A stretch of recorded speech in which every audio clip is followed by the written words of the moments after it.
Accounts class 12 chapter number 2 goodwill valuation. इसका अभी हम लोग एडिशनल क्वेश्चन सॉल्व कर रहे हैं।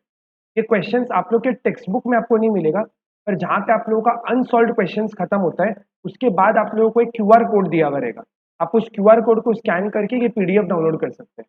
और अगर आप लोगों को कोई दिक्कत होता है इसको एक्सेस करने में, तो हम ऐप में फ्री रिसोर्सेज के अंदर में इसको ऐड कर देगा, तो आप लोग वहां से जाके भी इस पीडीएफ को एक्सेस कर सकते हैं। चलिए स्टार्ट करते हैं। सबसे पहला एडिशनल क्वेश्चन क्या बोला अपने को, question number 1, average profit earn by the firm is ₹80,000। Firm ने एवरेजली, कुछ साल का एवरेज है, कितने साल का ये तो हम लोग को नहीं पता, लेकिन फर्म ने एवरेजली फर्म 80,000 रुपीज अर्न करता है each and every year, which includes, मतलब इसमें इंक्लूडेड है good over stock, sorry under valuation of stock of ₹8,000। हमारा स्टॉक अंडर वैल्यू किया हुआ है 8,000 से। The firm has invested 8 lakh rupees as capital, 8 lakh लगा के बिजनेस कर रहा है और उस पर 8% नॉर्मल रेट ऑफ रिटर्न है, मतलब इतना तो आपको कमाना ही चाहिए 8 लाख के कैपिटल पे, at least 8% of 8 lakh rupees. Calculate goodwill on the basis of 7 times the super profit. अब देखिए, हम लोग को सुपर प्रॉफिट सबसे पहले कैलकुलेट करना है, because goodwill is equal to 7 times super profit. तो पहला टास्क है सुपर प्रॉफिट कैलकुलेट करना। अच्छा, सुपर प्रॉफिट होता है average profit minus normal profit, कितना हम लोग कमा रहे हैं माइनस नॉर्मली आपको कितना कमाना चाहिए था। देखिए, एवरेज प्रॉफिट तो हम लोग को दिया हुआ है और नॉर्मल हम लोग यहाँ से आराम से निकाल सकते हैं। 8% of 8 lakh will be 64,000 rupees, तो ये तो निकल गया। लेकिन आप इस 80,000 को डायरेक्टली यूज नहीं कर सकते, क्योंकि इसमें आपको सबसे पहले ये वाले आइटम के अफेक्ट को एडजस्ट करना पड़ेगा। Over valuation of, under valuation of stock. देखिए, जब भी स्टॉक अंडर वैल्यू होता है, जब भी स्टॉक अंडर वैल्यू होता है, अंडर वैल्यूएशन हमारे प्रॉफिट को गिरा देता है।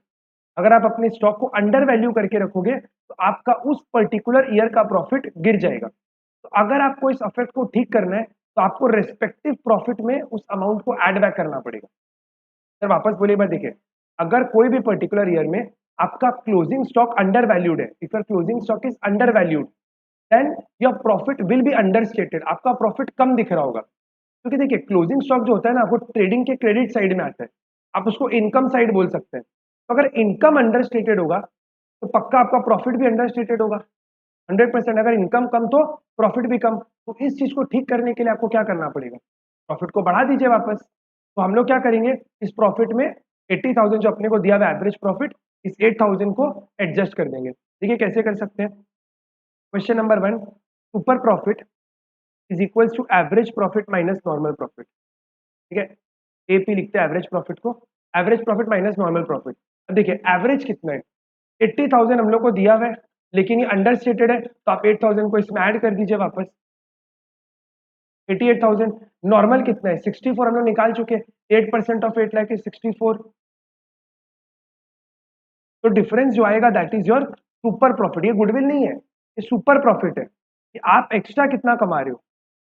सर आपने 88 कमाया, लेकिन 64 एवरेजली नॉर्मली लोग इतना कमा लेते हैं, 8 लाख का कैपिटल यूज करके 64 तक को कमाना ही चाहिए था, लेकिन आपने 88 कमा लिया, मतलब आपने 24 एक्स्ट्रा सुपर प्रॉफिट कमाया। तो अब गुडविल कैसे निकलेगा, super profit into 7 times means 24,000 into 7 which is equals to 24 into 7, 1,68,000। देखिए, हम बहुत ज़्यादा फॉर्मेट नहीं मेंटेन कर रहे हैं, क्योंकि मेरा ऑब्जेक्टिव आप लोग को क्वेश्चन सॉल्व कराना है, तो फॉर्मेट हम बहुत ज़्यादा मेंटेन नहीं कर रहे हैं। चलते हैं क्वेश्चन नंबर 2 में। देखिए क्वेश्चन नंबर 2 क्या बोला है, महेश और सुरेश दो पार्टनर है और उन लोगों ने नरेश को एडमिट किया अपने पार्टनरशिप में। बोल रहे हैं कि गुडविल को कैसे वैल्यू करना है at 3 years purchase of weighted average profit method. पहले आप प्रॉफिट लीजिए, उसको वेट के संग एवरेज निकालिए, मतलब नॉर्मल एवरेज नहीं है, वेटेड एवरेज है। ठीक है, 5 साल का आपको प्रॉफिट दिया है, उससे आप वेटेड एवरेज प्रॉफिट निकाल लीजिए। वेट्स कैसे असाइन होगा, जो सबसे बिगिनिंग ईयर है ना उसको सबसे कम वेट मिलेगा। तो ये जो 1 to 5 का आपको वेट दिया, इसका आपको क्या करना है, आपको बोला है weights will be assigned beginning from earliest onward, मतलब जो सबसे अर्लीस्ट ईयर है उसको आप 1 वेट दो एंड ऑनवर्ड्स आप बढ़ते जाओ। जैसे आपको दिख रहा है यहाँ पे 17, 18, 19, 20 इस तरीके से ईयर्स दिया हुआ है। तो सबसे अर्लियर ईयर कौन सा हो गया, 2017, तो आप उसको 1 वेट दे दो, 18 को 2 वेट दे दो, 19 को 3 दे दो, so on and so forth। ठीक है, आपको 5 साल का यहाँ पे प्रॉफिट भी दे दिया गया है। फिर आपको क्या करना है, कुछ एडजस्टमेंट्स दिया हुआ है। ठीक है, एक बार हम लोग एडजस्टमेंट को पढ़ते हैं क्या लिखा हुआ है। एक सेकेंड हैंड मशीन था जिसको हम लोगों ने 1 जुलाई को 5 लाख में परचेज किया, उस पे 1 लाख रुपीज स्पेंड किया रिपेयर के लिए, लेकिन गलती क्या किया, हमने इस आइटम को रिपेयर अकाउंट में डाल दिया। समझाएगा इसको हम वापस जस्ट एक बार रीडिंग कर रहे हैं। मशीन को डेप्रिशिएट करना है 20% से, तो ठीक है। क्लोजिंग स्टॉक अंडर वैल्यू है, अभी आप लोगों को ऊपर बताया था नंबर 1 में, और मैनेजमेंट कॉस्ट 40,000 है। तो एक बार फॉर्मेट बनाते हैं, फिर जब एंट्री करेगा तो वापस आप लोग को इन सारे का ट्रीटमेंट समझा देगा। ठीक है,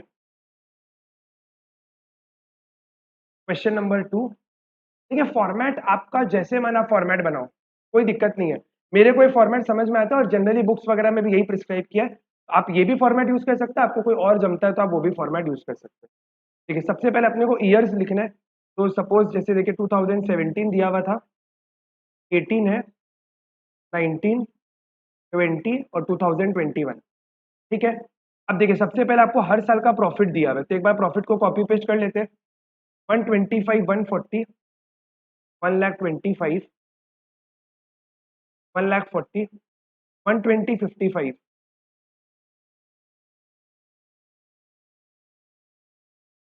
और लास्ट ईयर का प्रॉफिट दिया हुआ है 2,57,000। कुछ नहीं किया हम लोग अभी तक, केवल बुक से और क्वेश्चन पेपर से इसको कॉपी पेस्ट किए। अब एक एक एडजस्टमेंट को देखते हैं। देखिए वापस एक बार एडजस्टमेंट 1 को वापस पढ़ते हैं। एक मशीन था जो हम लोगों ने 1 जुलाई 2019 को परचेज किया था 5 लाख रुपीज। ठीक है, और उस पर 1 लाख रुपीज दिया था रिपेयर के लिए।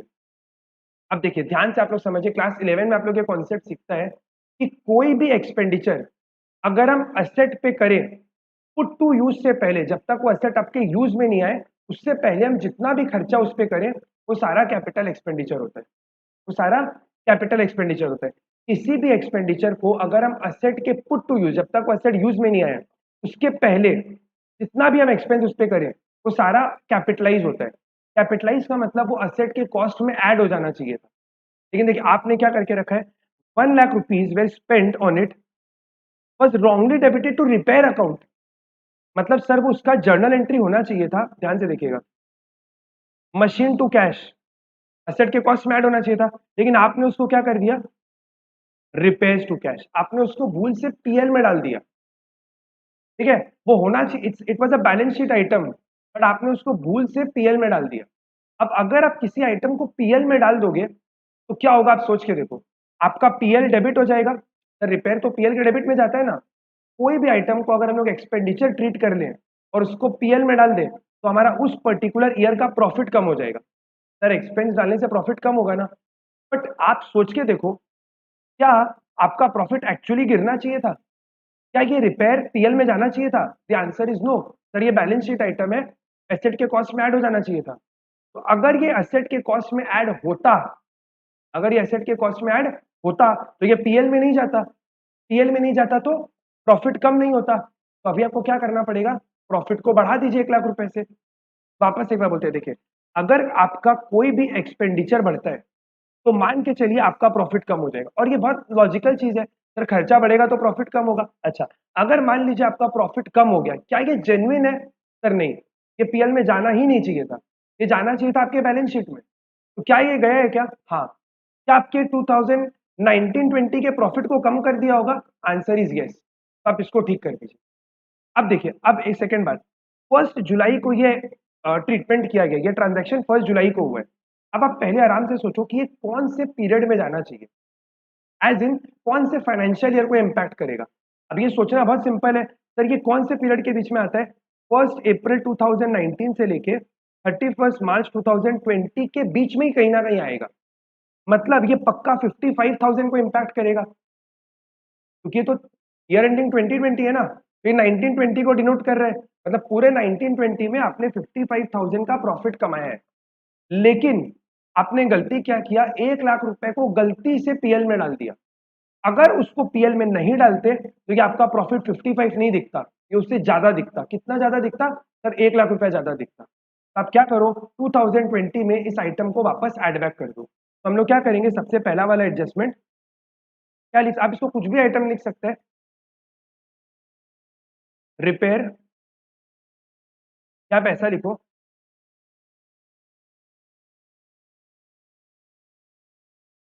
रिपेयर ऑन क्या आइटम दिया होता है, मशीन था, रिपेयर ऑन मशीन, और आप यहाँ पे इस प्रॉफिट को 1 लाख रुपए में, 1 लाख रुपए को इस प्रॉफिट से ऐड बैक कर दो। समझ में आया पहला वाला? अच्छा, अब सेकेंड पार्ट, इसी का सेकेंड पार्ट, अगर आप किसी भी आइटम को एक्सपेंस ट्रीट करते हैं तो आप कभी भी उस आइटम पे डेप्रिसिएशन नहीं चार्ज करेगा। सोच के देखो, क्या आप सैलरी पे डेप्रिसिएशन चार्ज करते हैं? क्या आप कमीशन पे चार्ज करते हैं? नहीं करते। तो आप कैसे एक्सपेक्ट कर सकते हैं कि इस रिपेयर पे डेप्रिसिएशन हुआ होगा? नहीं हुआ होगा, क्योंकि हम लोग तो इसको पीएल में ले गए थे। पीएल का कौन सा आइटम पे हम लोग डेप्रिसिएशन करते हैं? नहीं करते। लेकिन सर अब ये असेट बन चुका है। सर कैसे? क्योंकि देखिए हम लोग को यहाँ पे एक रेक्टिफाइंग एंट्री पास करना पड़ेगा। क्या सर? कैश कैश तो ठीक ही है, तो जर्नल एंट्री क्या होगा? Machine to repair. मतलब सर एक तो ये मेरे प्रॉफिट को बढ़ा देगा, क्योंकि सर ये रिपेयर होना नहीं चाहिए था, तो उसका तो हम लोग इफेक्ट दे दिए, 55,000 में एडबैक कर दिए। लेकिन सर अब से ये हमारा मशीन बन जाएगा, और अगर ये मशीन बनेगा तो पक्की बात है आपको इस पे डेप्रिसिएशन चार्ज करना ही पड़ेगा। सर चार्ज नहीं हुआ ना? नहीं हुआ है, कैसे हुआ होगा? आप सोच के देखो ना, क्या ये आपका असेट था? नहीं था। ये क्या था? रिपेयर था। तो क्या आप रिपेयर पे डेप्रिसिएशन चार्ज करते हो? नहीं करते हो, तो आपको क्या करना पड़ेगा? इस पे डेप्रिसिएशन चार्ज करना पड़ेगा। सर कितना? 20% दिया हुआ है ना डब्ल्यूडीवी मेथड पे। अच्छा, तो सर पूरा 20% फ्लैट कर देंगे क्या? नहीं, क्योंकि 1 जुलाई को आपने एसेट परचेज किया है, तो आप क्या करोगे? सर 1 लाख का 20% फॉर 9 मंथ, मतलब 15,000 रुपीज आपको डेप्रिसिएशन चार्ज करना है। अच्छा सर, डेप्रिसिएशन चार्ज करेंगे तो प्रॉफिट बढ़ेगा या घटेगा? आप खुद सोच के देखो ना, डेप्रिसिएशन तो एक्सपेंस है, तो आपका ये प्रॉफिट कम हो जाना चाहिए था। डेप्रिसिएशन पहला वाला कितना? 15,000, ये आपके प्रॉफिट को कम कर देगा, इसको ब्रैकेट में लिख देंगे। अच्छा, नेक्स्ट पार्ट, इसी का थर्ड पार्ट देखिए, क्या आप एक असेट पे डेप्रिसिएशन, क्या आप एक असेट पे डेप्रिसिएशन केवल ईयर ऑफ परचेज पे चार्ज करते हो? The answer is no. तो जब तक वो असेट हमारे बुक्स में रहता है हम हर साल उस पर डेप्रिसिएशन चार्ज करते हैं। तो क्या आपको नहीं लगता है कि इस असेट पे 2021 पे भी डेप्रिसिएशन आना चाहिए था? सर एकदम आना चाहिए था, तो कर दीजिए। सर अगर ये तो हुआ होगा ना, अरे बाबा कैसे हुआ होगा? आप सोच के देखो, क्या ये आपके बुक्स में कभी एसेट बन के आया था? The answer is no. तो कैसे आप एक्सपेक्ट कर रहे हैं कि 2021 में डेप्रिसिएशन चार्ज हुआ होगा? मतलब सर ये चार्ज नहीं हुआ है, मतलब ये जो आपको प्रॉफिट दिख रहा है ना, ये प्रॉफिट जबरदस्ती का थोड़ा सा इन्फ्लेटेड है। सर कैसे? देखिए, अगर 2021 में डेप्रिसिएशन आता तो प्रॉफिट कम हो जाता ना, ये तो डेप्रिसिएशन चार्ज नहीं हुआ है, आप इस पर डेप्रिसिएशन चार्ज कर दीजिए। चार्ज करने का मतलब प्रॉफिट को कम कर दीजिए, तो अगला साल करते हैं। लेकिन अब आप डेप्रिसिएशन कितना पे निकालेगा? देखिए आपको डब्ल्यूडीवी बोला है, आपके पास 1 लाख का एसेट था, 15,000 तो आप लास्ट ईयर डेप्रिसिएशन चार्ज कर चुका है, मतलब एसेट का वैल्यू कितना बचा? Sir 1 lakh minus 15, 85। 85 पे आप 20% चार्ज कर दीजिए, 17,000। सर लेस क्यों कर रहे हैं? क्योंकि प्रॉफिट गिरेगा ना इससे आपका, इसीलिए इसको हम लोग लेस कर रहे हैं। समझ में आप लोगों को? अगर आप लोगों को नहीं समझ में आ रहा है तो प्लीज मेरे को व्हाट्सएप में बता देना, हम आप लोग को इसको डिटेल और थोड़ा सा एक्सप्लेन करके समझा देगा। अभी तो हम लोग सम के एंगल्स इसको केवल सॉल्व कर रहे हैं, लेकिन अगर आप लोग को इसको समझने में कोई भी दिक्कत आता है तो आप लोग को व्हाट्सएप में पिंग कर देना, हम आप लोग को पूरा इसका डिटेल वीडियो बना के भेज देगा। ठीक है, चलिए question number 2, closing stock was under valued bye 50,000। Very important adjustment, exam में आप एक्सपेक्ट कर सकते हैं कि आपको ये एडजस्टमेंट टेस्ट किया जाए। देखिए सर, क्लोजिंग स्टॉक अगर अंडर वैल्यू होता है, वापस समझा रहे हैं, क्लोजिंग स्टॉक ट्रेडिंग के इनकम साइड में आता है, क्रेडिट साइड में आता है। तो अगर आपका क्लोजिंग स्टॉक अंडर वैल्यू है, माने सर इनकम भी अंडर वैल्यू है। सर अगर मान लीजिए मेरा क्लोजिंग स्टॉक अंडर वैल्यू है, मतलब मेरा इनकम भी अंडर वैल्यू है। अगर सर इनकम कम है, मतलब सर मेरा प्रॉफिट भी कम है, तो आप प्रॉफिट में उसको एड बैक कर दीजिए वापस।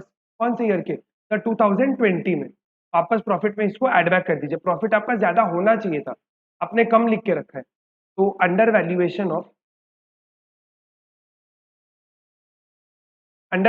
ऑफ स्टॉक कितना अमाउंट? 50,000। प्रॉफिट बढ़ा देंगे तो ऐड कर दिया। अब एक बात समझिए सर, 2020 का क्लोजिंग स्टॉक 2021 का ओपनिंग बन जाता है ना? 2000 किसी भी साल का क्लोजिंग अगले साल का ओपनिंग बनता है।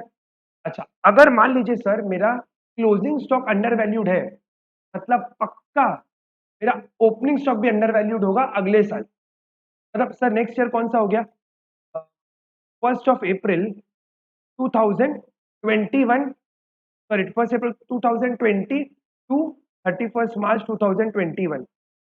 सर 2020 का स्टॉक अंडर वैल्यू है, मतलब 2021 का स्टॉक भी अंडर वैल्यूड है, और यहाँ पर ओपनिंग स्टॉक अंडर वैल्यूड है। अच्छा सर, ओपनिंग स्टॉक आपके ट्रेडिंग के डेबिट साइड में आता है, एक्सपेंस साइड में, मतलब सर आपका एक्सपेंस अंडर वैल्यूड है। लिख के बताते हैं, देखिए सर मेरा ओपनिंग स्टॉक अंडर वैल्यूड है, मतलब मेरा एक्सपेंस भी अंडर वैल्यूड है। सर अगर एक्सपेंस कम मैंने लिख के रखा है, मतलब मेरा प्रॉफिट अननेसेसरी इन्फ्लेट हुआ होगा, प्रॉफिट अननेसेसरी बढ़ा हुआ होगा। आप क्या करिए, प्रॉफिट को कम कर दीजिए। ध्यान रखिएगा जब भी क्लोजिंग स्टॉक का ट्रीटमेंट आता है तो वो अगले साल के ओपनिंग को भी इम्पैक्ट करता है। सर अगर ये ओपनिंग में केवल गलती दिया होता तो फिर देखिए क्लोजिंग में करने की कोई जरूरत नहीं है, क्योंकि ऐसा जरूरी नहीं है कि जो इस साल का ओपनिंग है वो क्लोजिंग होगा, ऐसा थोड़ी ना जरूरी है। लेकिन हाँ, क्लोजिंग पिछले साल का नेक्स्ट ईयर का पक्का ओपनिंग बनता है, इस बात में कोई डिस्प्यूट नहीं है। ठीक है, लास्ट आइटम देखिए सर, मैनेजमेंट कॉस्ट था 40,000 per annum, was considered as charge against profit। 40,000 rupees per annum का हमारा एक एक्सपेंस है जो हमको प्रॉफिट से चार्ज करना चाहिए। ये हुआ हुआ नहीं है तो आप हर साल के प्रॉफिट से माइनस कर दीजिए इसको। नंबर 4, मैनेजमेंट कॉस्ट 40,000 हर साल माइनस होना चाहिए। हर साल हम लोग 40,000 को क्या करेंगे, माइनस कर देंगे।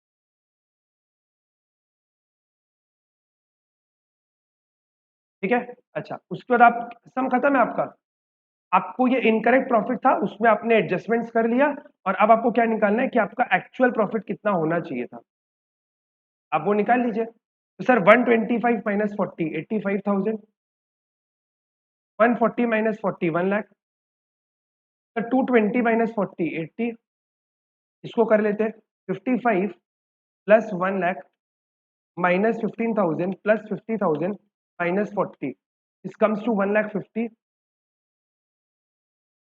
और लास्ट वाला भी कर लेते हैं 257 माइनस 17,000 माइनस 50,000 माइनस 40,000, मतलब ये भी सर 1,50,000 आ रहे हैं। ठीक है, ये आपका करेक्ट प्रॉफिट आ चुका है। अब आपको क्या करना है, इसमें वेट्स असाइन करना है। ठीक है, तो ये आपका मान लीजिए एक्चुअल प्रॉफिट आ गया, आप इसमें वेट्स असाइन कर दीजिए, कितना वेट है सर, लोएस्ट ईयर को सबसे कम वेट देना है, तो वेट 1 2 3 4 और 5 वेट आ गया। अब आप क्या करिए, इससे वेटेड एवरेज प्रॉफिट निकाल लीजिए, वेटेड एवरेज प्रॉफिट कुछ नहीं, सीधा आपको दोनों को मल्टीप्लाई करके वैल्यू लिखना है। 85,000 2 लाख, 8 3 2 लाख 40, ये हो गया आपका 6 लाख, और ये हो जाएगा आपका 7,50,000। सर वेटेड एवरेज प्रॉफिट भी आ गया। अब क्या करना है, अब तो बहुत सिंपल है, अब सीधा आप इसका एवरेज निकाल लो। देखिए ये ना वेटेड प्रॉफिट होगा एक्चुअली, आप इसको एवरेज वर्ड मत लिखिए, this is weighted profit actually. Average तो हम लोग अब निकाल रहे हैं actually, weighted average profit is equals to, sir क्या होगा, sum of all observation by number of observation, और यहाँ पे फ्रीक्वेंसी भी है तो आपको फ्रीक्वेंसी को लेना पड़ेगा, मतलब सारे वेटेड को ऐड कर दीजिए। 85 plus 2 lakh plus 240 plus 6 lakh plus 7,50,000, तो ये सारे को ऐड करके जितने भी वेटेड प्रॉफिट है सारे को ऐड करके अपनों को मिलता है 1875,000 divided by summation of weight, weight कितना आएगा 5 और 9 प्लस 10 15, सारे वेट को ऐड किया 15 आया, दोनों को डिवाइड कर लीजिए, मतलब आपका वेटेड एवरेज प्रॉफिट आ रहा है 1,25,000। तो सर गुडविल का वैल्यू कितना आएगा, ठीक है क्या पढ़ा, गुडविल कैसे निकालना था हम लोग को, 3 years purchase of weighted average profit, तो वेटेड एवरेज तो निकल गया, उससे केवल 3 मल्टीप्लाई कर दीजिए, 1,25,000 इंटू 3 इज 3,75,000। समझ में आप लोगों को, कोई अगर आपको कोई भी टॉपिक में कोई डाउट आ रहा है तो व्हाट्सएप नंबर पे आप मेरे को मैसेज करना है ना, कि सर ये पर्टिकुलर टॉपिक में दिक्कत आ रहा है, तो उसका हम अलग से वीडियो रिकॉर्ड करके आप लोग को भेज देगा। ठीक है, चलिए नेक्स्ट क्वेश्चन में बढ़ते हैं। ठीक है, क्वेश्चन नंबर 3 पढ़ते हैं, देखिए क्या लिखा हुआ है। On 1st of April 2021, a firm had assets of rupees 75 including cash of rupees 5000। मतलब टोटल फर्म का असेट 75 ही है, मतलब कैश 5 है और अदर एसेट्स मान लीजिए 70 होगा। क्रेडिटर्स 5000 का है, लाइबिलिटीज 5, फर्म के पास 10,000 का रिजर्व्स है और पार्टनर का कैपिटल अकाउंट 60,000 का है। ठीक है, मतलब आपको बेसिकली बैलेंस शीट का आइटम्स दिया हुआ है। अच्छा, if the normal rate of return is 20%, capital पे 20% नॉर्मली आता है profit, and the goodwill of the firm is valued at 24, sir goodwill निकाल के दिया आपको कि गुडविल 24 आ रहा है, कौन से मेथड से आ रहा है? 4 years purchase of super profit. Super profit 4 year था, सुपर प्रॉफिट निकालिए, 4 से मल्टीप्लाई कर दीजिए, वो 24 आना चाहिए। आपको क्वेश्चन एवरेज प्रॉफिट निकालने बोले, क्वेश्चन आपको एवरेज प्रॉफिट। देखिए एक बार क्वेश्चन को अगर हम समराइज करें तो कुछ बैलेंस शीट का आइटम दिया हुआ है, असेट लायबिलिटी कैपिटल का आपको डिटेल दिया हुआ है, पार्टनर का 20% नॉर्मल रेट दिया हुआ है, गुडविल वैल्यूएशन करके दिया है, आपको एवरेज निकाल के बताना है। ठीक है, आप इसको करने के लिए ना आप एक सिंपल, पहले इस डेटा को थोड़ा सा आप इजी बना लो, मतलब आप एक छोटा सा बैलेंस शीट बना लो, तो आपको क्वेश्चन और थोड़ा ज्यादा क्लियर हो जाएगा। Just make a small rough balance sheet. ठीक है, देखिए सर असेट मेरे को दिया हुआ था टोटल 75 है, तो आप ये बोल सकते हैं ना, मान लीजिए कैश इज 5000 और अदर एसेट्स, अब क्या है अपने को नहीं पता, तो एक बार अपने लोग अदर एसेट नाम लिख देते हैं। कैसे भी रफ है, आपके अंडरस्टैंडिंग के लिए आप कुछ भी लिखो, कोई फर्क नहीं पड़ता। 70,000, अब हो सकता है फिक्स एसेट हो, टेंजिबल हो, इनटेंजिबल, अपने को मतलब नहीं है। सर कैश 5 था, अदर एसेट 70 था। ठीक है सर, ये बार लाइबिलिटी में आते हैं। एक क्रेडिटर अपने को दिया हुआ था कि क्रेडिटर 5000 है, और जो पार्टनर का कैपिटल है ना वो 60 का है, और रिजर्व्स 10,000 है। अब सर रिजर्व्स भी लाइबिलिटी साइड में ही आता है, सर रिजर्व्स है आपका 10,000 का, और पार्टनर का जो कैपिटल है वो है 60,000 का। तो आप देखो बैलेंस शीट टैली कर रहे हैं कि नहीं कर रहे हैं, दोनों साइड 75 मतलब ठीक है, कोई दिक्कत नहीं है। चलिए ये हम लोग को समझ में आ गया कि हम लोग क्या किए, जो डेटा थोड़ा सा ऐसे स्कैटर्ड था उसको एक बार स्ट्रक्चर कर लिया और कुछ नहीं किया। अच्छा, अब आपको क्वेश्चन में क्या बोल रहा है that sir goodwill is 24, just a second, sir goodwill 24,000 है, और ये आया कैसे? 4 year purchase of super profit करके, मतलब आप ये बोल सकते हैं ना that sir 24,000 is equals to super profit into 4। हाँ सर एकदम बोल सकते हैं, मतलब आप यहाँ से सुपर प्रॉफिट भी निकाल सकते हैं। Therefore super profit is equals to 24,000 divided by 4, it should come to 6,000 rupees. यहाँ तक क्लियर है?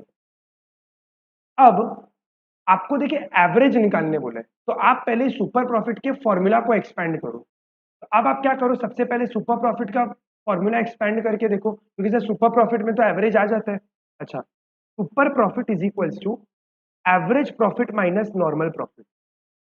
ठीक है सर, सुपर प्रॉफिट मेरे को दिया हुआ है, एवरेज यही तो क्वेश्चन में निकालने बोला है आपको, ए वी हो गया, सॉरी इसको आप एवरेज प्रॉफिट लिख लीजिए, एवरेज प्रॉफिट। सर नॉर्मल निकालना है मेरे को। अच्छा, अब नॉर्मल के लिए देखिए हम लोग को एक रेट दिया हुआ था 20% नॉर्मल रेट ऑफ रिटर्न है। अब आप लोगों को पता है हम लोग नॉर्मल प्रॉफिट कैसे निकालते हैं, एक बार नीचे आते हैं, वर्किंग नोट बनाते हैं। Sir normal profit is equals to जितना कैपिटल एम्प्लॉयड है इनटू रेट ऑफ रिटर्न। तब रेट ऑफ रिटर्न तो मेरे को दिया हुआ है 20%, व्हाट अबाउट कैपिटल एम्प्लॉयड? ऊपर से निकलेगा जो हम लोग बैलेंस शीट बनाए। आप खुद देखो इसमें कैपिटल कितना है, कैपिटल एम्प्लॉयड कैसे निकालते हैं हम लोग, असेट माइनस आउटसाइड लाइबिलिटी। तो टोटल असेट 75 का है और आउटसाइड लाइबिलिटी कौन सा है, केवल क्रेडिटर का, तो 75 minus 5 should give you your capital employed. को लिखते हैं एक बार, कैपिटल एम्प्लॉयड कितना आएगा सर, टोटल एसेट है 75, असेट माइनस आउटसाइड लाइबिलिटी, बाहर वालों का क्या लाइबिलिटी है, वो केवल अपना क्रेडिटर ही था 5,000 का, means 70,000 into 20% is 14,000 rupees. 14,000 1 for 14,000 is your normal profit. अब आप इसको ऊपर फॉर्मूला में ले जाइए, आपको एवरेज मिल जाएगा, उधर जाएगा तो प्लस हो जाएगा ना, 6 + 14 is 20,000 and you got your answer. 20,000 ही आपका आंसर है कि आपको एवरेज ही निकालना था क्वेश्चन में। गुडविल तो दिया था इस क्वेश्चन में, अपने को गुडविल नहीं निकालना था, एवरेज प्रॉफिट निकालना था। समझ में आ गया आप लोग को?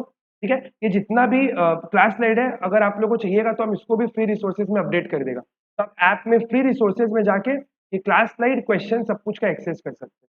ठीक है, चलिए आगे बढ़ते हैं। क्वेश्चन नंबर 4 देखिए,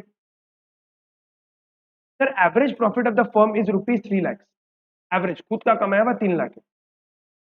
total tangible asset is 28 lakh. ठीक है, असेट्स टोटल 28 है।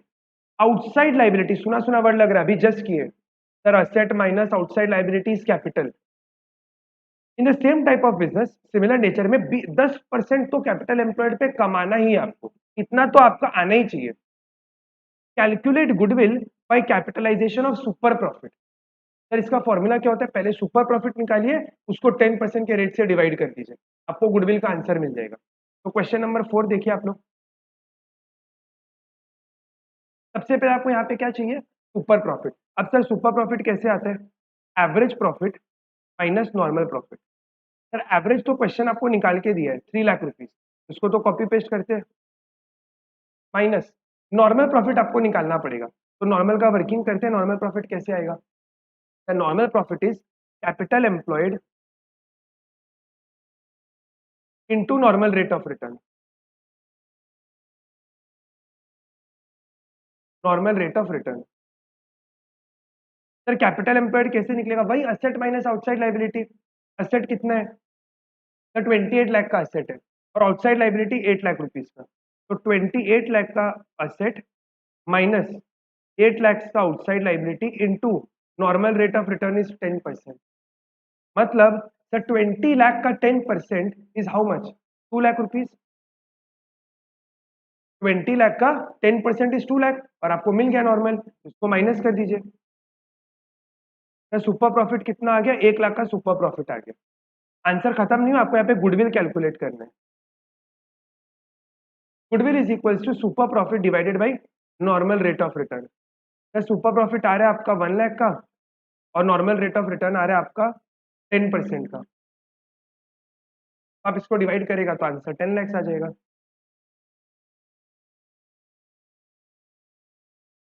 क्लियर है? अगर आप लोग अभी लेना तो स्क्रीनशॉट वगैरह ले लो, फिर बाद में आप आराम से खुद से सॉल्व करना और टैली कर लेना, कोई दिक्कत हो रहा है तो। ठीक है, चलिए लास्ट क्वेश्चन करते हैं इसका, question number 5। A firm earns a profit of ₹5 lakh, average, normal rate is 10%, value of assets and outside liability as on the date of goodwill are 55 lakhs and 14 lakh respectively। Sir मेरे को asset भी दे दिया, outside liability भी दे दिया। Calculate value of goodwill according to capitalization of super profit method as well as capitalization of average profit method. अच्छा sir सबसे पहले सुपर प्रॉफिट करते हैं, अभी जस्ट किए तो ये अपने लोग के लिए बहुत सिंपल होगा करना। सबसे पहले निकालते हैं सर सुपर प्रॉफिट कितना होता है, वही वापस average profit minus normal profit. Sir average कितना हम लोग को क्वेश्चन के फर्स्ट लाइन में दिया हुआ था 5 लाख रुपीज, तो 5 लाख वो हम अर्न कर रहे हैं, मतलब यही उनका एवरेज प्रॉफिट है, माइनस नॉर्मल प्रॉफिट कैसे निकलता है, capital employed into rate of return. तो सर आपका कैपिटल एम्प्लॉयड कितना है 55 लाख में, ये वाला ना, asset minus liability 55 lakh minus 14 lakh rupees, तो नीचे निकालते हैं कैपिटल एम्प्लॉयड, या पूरा लिख ही लेते हैं directly. Normal profit is equals to capital employed into rate of return. Sir capital employed कितना है, 55 लाख का आपका असेट था और 14 लाख का आपका लाइबिलिटी है, into normal rate of return is 10%, इतना तो आपको कमाना ही चाहिए था, मीन्स 4,10,000, 4,10,000 ये आपका आ गया नॉर्मल प्रॉफिट। तो सर सुपर प्रॉफिट कितना आएगा, 90,000, 90,000। अब आपको यहाँ से क्या निकालना है, गुडविल निकाल लीजिए। ठीक है, हम कोई फॉर्मेट नहीं मेंटेन कर रहे हैं, प्रॉपर्ली आपको वर्किंग नोट वगैरह बनाना चाहिए, क्योंकि मेरा ऑब्जेक्टिव केवल आप लोग को इसका सोल्यूशन समझाना है। ठीक है, तो हम फॉर्मेट में भी ध्यान नहीं दे रहे। Goodwill is equals to super profit divided by normal rate of return. Please full form लिखिएगा एग्जाम में आप लोग। Super profit is 90,000 divided by 10% which is equals to ₹9 lakh. ये तो हम लोग तीसरा प्रैक्टिस हो गया आप लोग अच्छे से। अब हम लोग इसको एवरेज प्रॉफिट से करते हैं। ठीक है, एवरेज प्रॉफिट के लिए क्या होता है, goodwill is equals to capitalized value of firm minus net asset.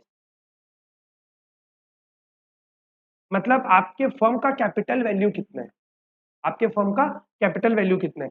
Sir अगर आप 5 लाख रुपया कमा रहे हो और आप बोल रहे हो कि 10% रेट तो नॉर्मल आना ही चाहिए, तो आपका कैपिटल वैल्यू कितना है, 5 लाख डिवाइडेड बाय 10%। हम इसमें कोई कॉन्सेप्ट नहीं समझा रहे, कॉन्सेप्ट हम लोग लाइव क्लास में कर चुके हैं। हम केवल आप लोगों को इसका सोल्यूशन समझा रहे हैं क्योंकि कुछ लोग बोला था डाउट हो रहे तो। ठीक है, minus net assets. Net assets कितना है आपका, वही अभी जो निकाले, एसेट माइनस लाइबिलिटी 41 लाख। तो सर ये कितना आएगा डिवाइड करने से, 50 लाख आता है माइनस